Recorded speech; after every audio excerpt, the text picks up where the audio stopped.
It's national meets regional. Welcome to Sidewalks Entertainment, the long-running celebrity, music, and art series. Join us now for an exciting new path to celebrity interviews, music, rising talents, much, much more. This is Carlo's Bakery. Every week, thousands of cakes and pastries go out these doors. This is the crew, Mia Familia. We're gonna take this bakery to the top. They call me Buddy. I'm the boss.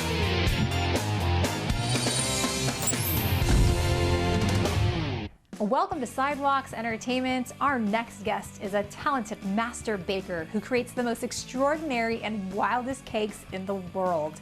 I'd like to welcome the cake boss, Buddy Valastro, to Sidewalks. Buddy, thanks for joining us today. Hey, how you doing, Veronica?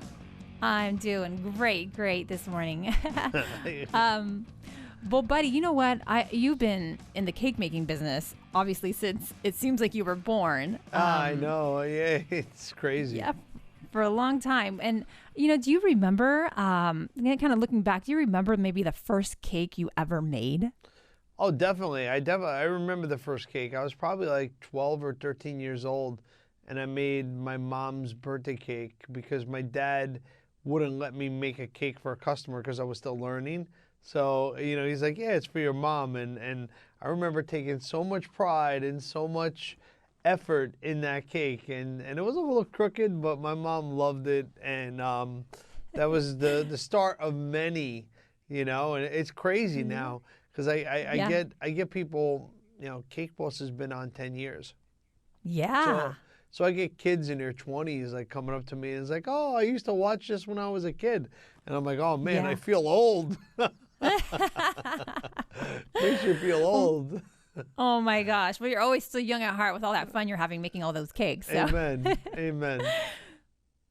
Buddy, you know, I just wanted to mention that your sentimental cake making story really resonated with me because my mom also made wedding cakes and birthday cakes. So I grew up watching her do that. So I imagine for you, it must be very special for you to take on this family business that you took on for your father. Well, absolutely. And then, you know, what the best part of that is when I hear stories like that, Veronica, it means so much more to me than just making cakes. It means that it made someone feel special about their family or resonated to certain moments. And you know, that's what the secret sauce or the secret ingredient is to Cake Boss. It's family. Yeah. And you know, it makes me, when I started to do the show, right, the idea was to kind of like, all right, I'm going to grow my business. I think I'm a funny guy. I think we could have some fun doing this. But I didn't realize that it was going to inspire people. I didn't realize that it was going to resonate and bring people back to memories. I didn't know that it was going to help people through hard times. And it's done so much more. So it's become so much bigger to me, like to make the content, to make the cakes. And that's why, like, over the years, I will never give up on a cake, or I will never think that, you know, try to take the easy way out. I'm always going to try to strive bigger and better because I know that it inspires the people who watch it. Yeah. And, you know, obviously, Buddy, you come from an Italian family, so you're very close-knit. Oh, yeah. Y'all are very close-knit, so you guys take a lot of pride in the things that you do, and it shows from all the work that you've been doing. Do you remember, like, your father, like, looking back, did he really teach you everything, or did you have to kind of learn on your own, or how did that work for you? Well, my dad did teach me many things, and you know, he did teach me a lot of baking things, but he taught me life lessons, right? And those are what make me the man I am today. You know, the baking and stuff, a lot of it, I ain't gonna lie, I taught myself. I drove myself where I wanted to learn, and I would practice and try and make mistakes and do it over and you know, just keep doing it until I figured it out. But it was like the life lessons of my dad telling me, like, when you work with you know, in the room, like, if you want your employees to get down on their hands and knees and scrub the floors, well, you got to do it first. You got to be the first one. You got to lead by example. You got to be a general who's on the battlefield. And you know, honestly, it's funny because I say this all the time. After all these years, I still do that. You know, I'll run around the factory. Like, people come in, and I remember I had a new employee, and they were like, after a week, I can't believe what you still do. And it's who I am. You don't forget where you came from, you know?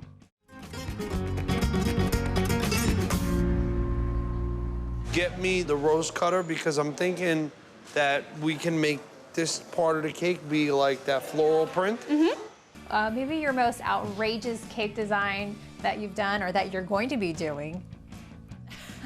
The most elaborate cake, wow. I mean, you know, this season, definitely we did a fire-breathing dragon cake, to a beef jerky cake, to a drive-in movie cake. You know, inspirations or aspirations of what I want to make. I just want to make people happy. I want people to come to me, and I want them to, you know, tell me their dreams and let me kind of help create and make people happy. That's what I'm all about. That's for sure. That's for sure. That's so funny. That resonates with me so much too. My mom's the same thing. She always wanted to make the people happy. And I'm wondering for you, is there ever any pressure, especially when it comes to doing wedding cakes, to make a wedding cake for someone's special day? Well, it's so funny. Like, you know, we were talking about, last night I was out to dinner, and I was out to dinner with a party planner, and we were talking about, you know, like, you got friends. My friend's a contractor. Okay. You know, look, if you don't finish a job, it pushes a week or whatever, you know, it's not the end of the world. You know, it might stink or whatever, but for me, if it's your wedding date, I got to be there. I can't, I'm going to finish it Monday.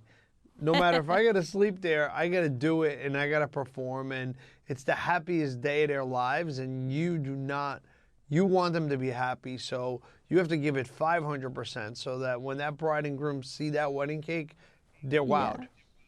Yeah, you become part of it. You're part of it, you know?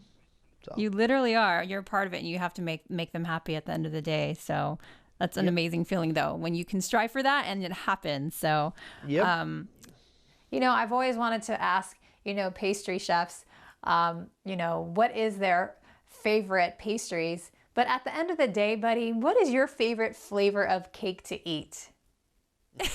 There's not too many cakes that I don't like, but my favorite would be vanilla cake, French cream, fresh raspberries, and chocolate ganache. Oh my goodness. Wow. Yeah. Yeah. Way to go. Those sound all really delicious. I'm wondering too, for you, what are some of the flavors that you've done that maybe we wouldn't have had thought of eating? Well, like I said, like a beef jerky cake. We did like a little bit of, we're working on something that's more of like a, what's the right way to say it? Like a stoner type of cake, like, you know, we're kind of like, you know, pretzels and chips and all the kind of things that are like munchy foods. A munchy cake, you know? Brownie cake, I guess. Yeah, you know what I'm saying, yeah. Right on. Oh my gosh.